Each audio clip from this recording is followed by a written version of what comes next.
हां, तर जेन जी जनरेशनच्या मुलीबद्दल तुम्हाला सांगायचं आहे की ह्या मुली काय करतात माहिती आहे का, एक बॉयफ्रेंड ठेवतात, एक सिच्युएशनशिपमध्ये एक मुलगा ठेवतात आणि एक दोन बेस्ट फ्रेंड ठेवतात.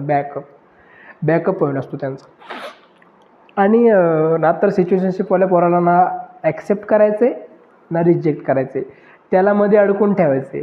तो म्हणजे जेवढे चुत्या असतो आणि त्याला समजतं की बहिणीचं आपल्याला ही तेवढंच अटेन्शन देते जेवढं आपल्याला हिच्यामध्ये अडकून राहण्यासाठी लागतं आहे. ही पूर्ण अटेन्शन आपल्याला देत नाही, तरी हा तिच्यावर प्रेम करतो. अवघड आहे ना मुलींचं. बाय मी कधी सिच्युएशनशिपमध्ये राहणार नाही. फक सिच्युएशनशिप.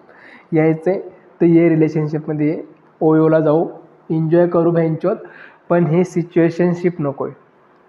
मी कशाला माझ्या डोक्याचा बसला करून घेणार आहे? किंवा ती जेवली असेल का, तिने काही केलं असेल का, ते केलं असेल का, कोणासोबत असेल